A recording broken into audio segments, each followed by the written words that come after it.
তাহলে আমার প্রিয় অষ্টম ব্যাচের ছাত্র ভাইয়েরা, আমরা যে বিষয়টা এখন স্পষ্ট হইলাম যে জিন পরিপূর্ণ রক্তের সাথে মিশে যায়, এটা একটা কি কথা?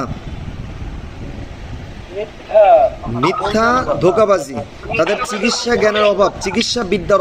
জিন কখনো পরিপূর্ণ রক্তের সাথে মিশে যায় না, কারণ হাদিস এবং কোরআন থেকে আমরা যেটা পাই যে রক্তে উপশিরায় শিরায় চলাফেরা করে তারা, কিন্তু এখানে মিশে থাকে না।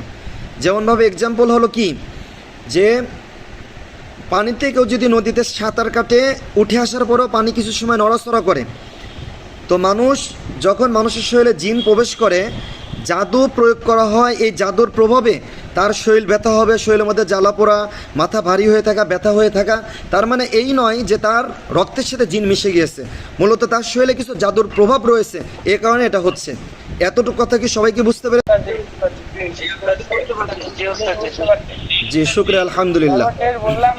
তাহলে সর্বশেষ আমাদের যে কথা, যে জিন কোনো লিকুইড বিষয় না, বা পানি বা রক্ত না যে সে রক্তের সাথে মিশে যাবে। সে বিভিন্ন আকৃতি ধারণ করতে পারে, এটা ঠিক, কিন্তু তার মানে এই নয় যে পানি হয়ে আপনার মানে শরীরের মধ্যে বাসা বাঁধবে। তাহলে এখন আপনারা যারা এরকম ধরনের আগে পরে যারা কথা শুনেছেন, তাহলে এটা কেমন পরিপূর্ণ একটা আত্মবিশ্বাস আপনাদের দিলের মধ্যে, আপনাদের মনের মধ্যে এটা বসছে যে আসলে তারা পরিপূর্ণভাবে শরীরে প্রবেশ করে, মানে ঢুকে ওখানে বসে থাকে না, রক্তে মিশে যায় না, মূলত তাদের যে জাদুর প্রভাব এটা শরীরে থাকে। এটা কি বুঝতে পেরেছেন? আমি কয়েক হাজার, আল্লাহ তাআলা আমাকে রুগী দেখিয়েছেন, আমি এ পর্যন্ত রক্তের সাথে মিশে যায় এমন আমি পাই না।